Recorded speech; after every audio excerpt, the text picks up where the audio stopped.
Welcome back to AM Northwest. If you're suffering from allergies, you are not alone. But did you know that what you're eating might be making your symptoms worse?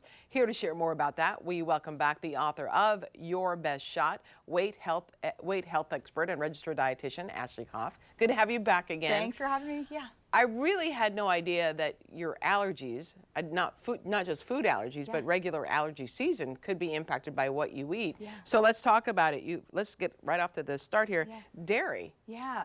Well, and I think if we even back up, noting that the degree of our allergic reaction is going to be related to how our digestive health is. Okay. So that's really why we're talking about the food part of it. Gotcha. But what's unique about dairy, and this just is across the board, but definitely with cow's milk, is that it's more mucus forming. So it's really what it ends up being is it's not the cause of your seasonal allergy, but it can make it so much worse. Oh. So it can just make it that you have more mucus forming already, like in that nasal area, in that throat area, and then it's also going to trap some of that bacteria that's coming in. So it's one of those that I will talk to people all the time. It might be the time during that season for you to do less of the dairy and just see if it works better for you.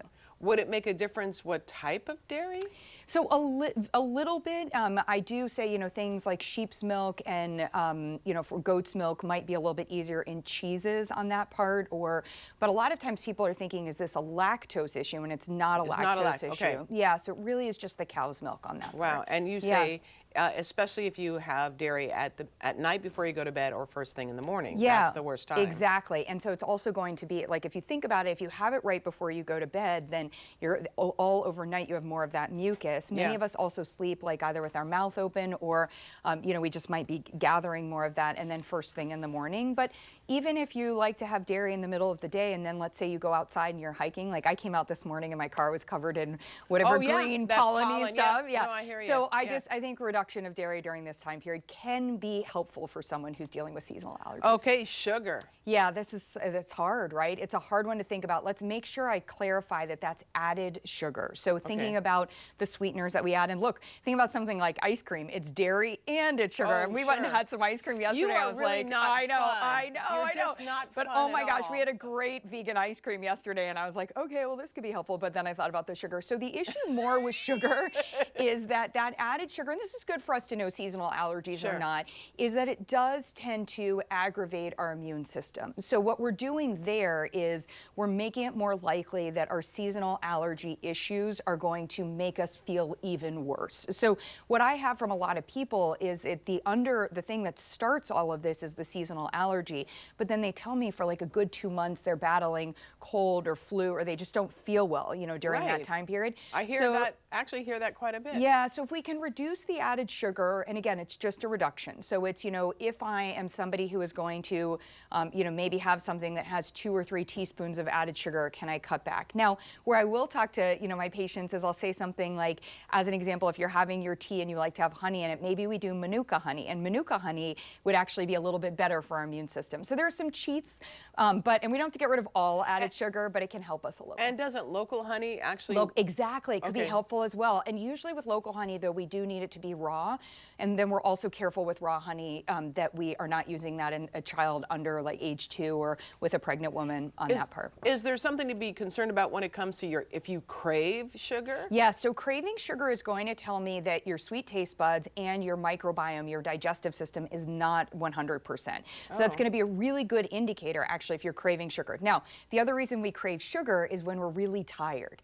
So if we're tired, we go and we're craving sugar. Well, a lot of times we're tired because the seasonal allergies are wearing us down, right? So what all of this is saying is it's not so much about avoiding, but what can I proactively also do from a seasonal allergy standpoint? Interesting. Okay, histamines. And let's talk about what they are first of all. Sure. So the histamine reaction, and again, this is important to understand, this is all based on the digestive system.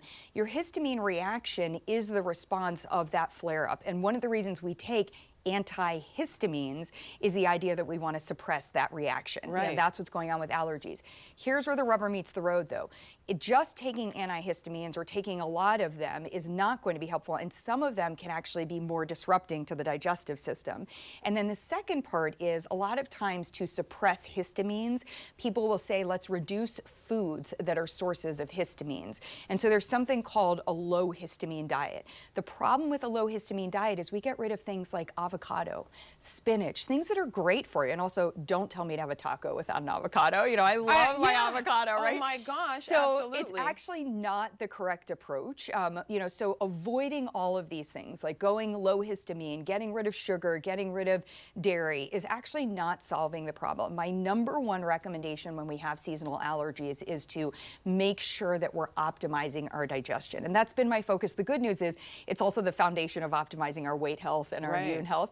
So we really want to come in and rebuild the digestive system. Sometimes I do need to reduce histamine foods if somebody's getting in a lot of them, but most of the time it's really actually about supporting better digestion.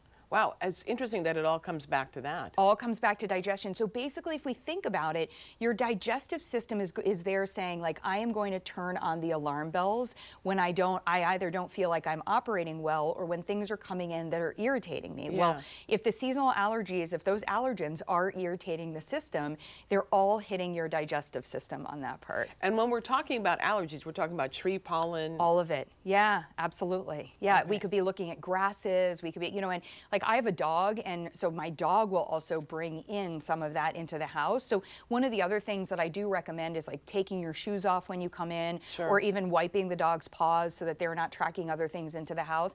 And look, there's a time period right now, as I said, like literally my white car is covered with, you know, what, all of that stuff. So there's a lot of it right now, and we don't want to not be outside. You know, this is that time where we want to be out. So, you know, part of it is that we don't want to try to stop the body's responses, which is when we're not feeling well, what we think we want to do. And the other side of it is we want to figure out how can we lessen those responses. And the way that we do that is we take better care of our digestive system. Okay, makes a lot of sense. Yeah. We want to tell everyone your book again is titled Your Best Shot. Ashley Koff, thank you so much. Great to see you again. All right, we'll be right back with more AM Northwest. Don't go away. Excellent.